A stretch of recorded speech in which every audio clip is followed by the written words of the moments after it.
नमस्कार, मैं जेपी द्विवेदी भोजपुरी साहित्य रचना और आलोचना चैनल से अग्रह सभी के स्वागत करतनी, अभिनंदन करतनी। आज के वीडियो में पुस्तक चर्चा भाव समीक्षा के केंद्र में जो पुस्तक बिया वो पुस्तक के नाम है बनचरी। बनचरी विधा का हिसाब से ये उपन्यास एकर उपन्यासकार बाणे डॉक्टर अशोक द्विवेदी जी। ये पुस्तक के प्रकाशन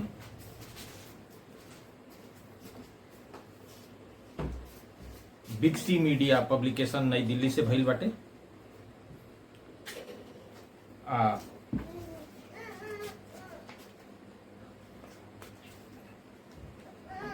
भोजपुरी उपन्यासन के श्रृंखला में ई एगो मील के पत्थर उपन्यास है। यह उपन्यास के प्रकाशन वर्ष बाटे 2015। अब सीधे हम यह पुस्तक के समीक्षा पर आवतनी। यह पुस्तक के अगर एक शब्द में कहल जाओ तो बनचरी भरल प्रेम कथा के बहाने मानव मूल्य की कृति बिया। आपन भाषा आपन बोली भोजपुरी के संगे संगे आपन माटी के सोनपने से भरल पूरल कथाकार कवि उपन्यासकार डॉक्टर अशोक द्विवेदी जी के लेखनी से सृजित भइल बनचरी एगो ऐसा कथा विन्यास है जौन पढ़निहार के अपने कथारस और रंग में सौन के पात्र के संगे लिया के ठाड़ कर देवेला। यह उपन्यास के लिखनिहार के दीठी यह कृति के नामे से बुझाए लागत बा, जवन लेखक के भाषा शिल्प ज्ञान और लेखन के सुघरई से पढ़निहार लोग से सोझे मिलवा रहल बा। लालित से भरल सरल भाषा जगह जगह उकेरल गईल बिंब मन के मोहे का समर्थ रखले बा। पहिलका पन्ना पढ़ते पढ़निहार ओह में एह तरह डूबेला कि सगरी किताब पढ़ला के बादे ओह कहानी के दुनिया से बहरा आ पावेला। पढ़त के बेरा पढ़वैया के मन में उपजल और जाने बुझे के इच्छा ऐसे जामे ले जवन ओरात और बढ़ी जाले। यह उपन्यास के कथा बेर बेर पढ़नियार के आँखिन के लोराए खातिर मजबूर कर देवेले।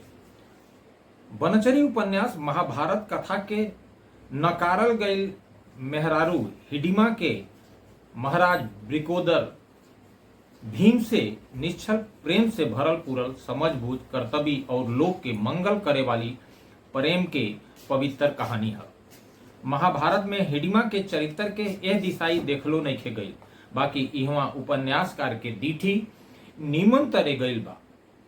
यहाँ के इतर कतो हिडिमा के मनई के दीठी से देखलो नहीं खे गई आ ना तो ओकर चरित्र के उकेरल गईल बा।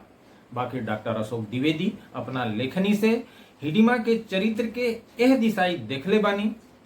अगर थोरही में हिडिमा के चरित्र के देखल जाओ तो यौवना अल्हड़ बनचरी निश्चल प्रेयसी प्रतिबता नारी ममता से भरल महतारी समरथ जिंदगी के दर्शन से वन प्रदेश का कायाकल्प करे वाली प्रशासिका देखा बाटे।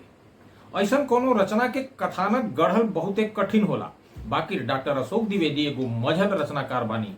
दूगो अलगा अलगा संस्कृतियन के मिलावल आ ओकरा के एक बनावे के बातिन के जतना सुघरई के संगे राखल बा उ लिखनिहार के कल्पना के बरियार उदाहरण बन गई बा। हिडिमा का रूप में एगो वन में रहे वाली चंचल सुघर और अल्हड़ लड़की के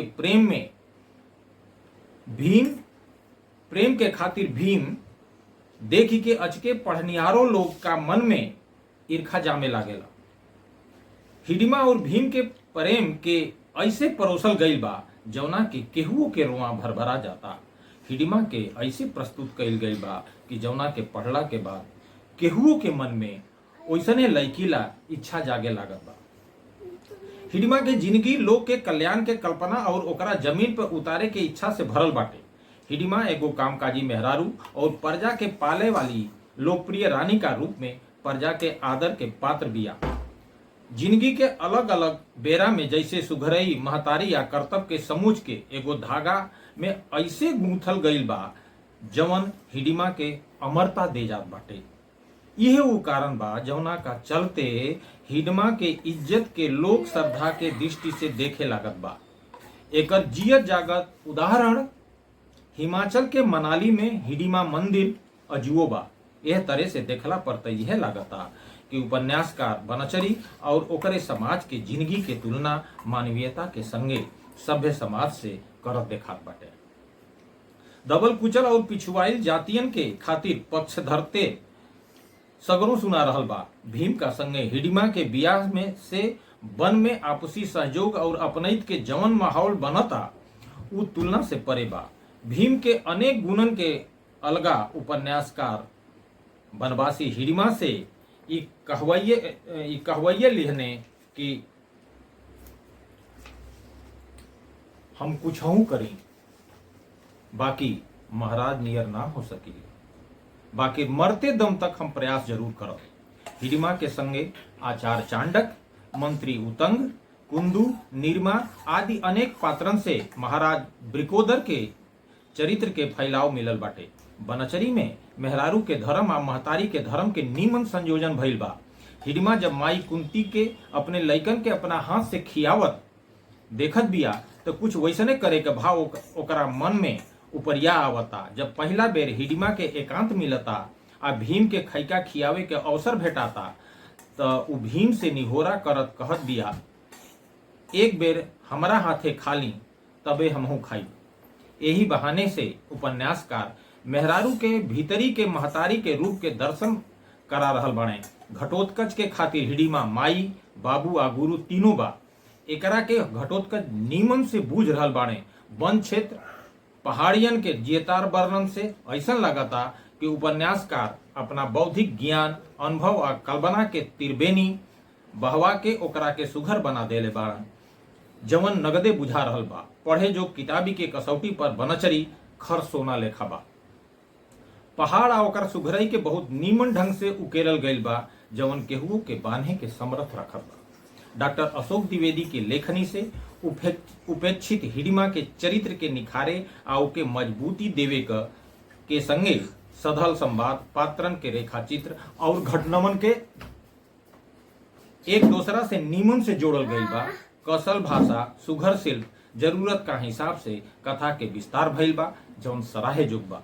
बनचरी सरल भाषा, पढ़े जोग और विशिष्ट भाषा शैली में तरासल ऐसन कृति बा जौना से भोजपुरी साहित्य जगत के एगो अमूल्य धरोहर भेटा गईल बा। हमरा विश्वासो बा कि यह कृति के हमेशा याद रखल जाई। एक बार फिर से हम ये बतावत चली कि जौने पुस्तक के बारे का समीक्षा हम रउरा सभे के सोचे रखनी है वो उपन्यास विधा के कृति बनचरी बिया। बनचरी डॉक्टर अशोक द्विवेदी के कृति है जौना के प्रकाशन 2015 में भइल रहे आ एकर प्रकाशन बिग सी मीडिया पब्लिकेशन नई दिल्ली से भइल बा। एकरा संगे हम आज इस समीक्षा सत्र के विश्राम देता। जय भोजपुरी।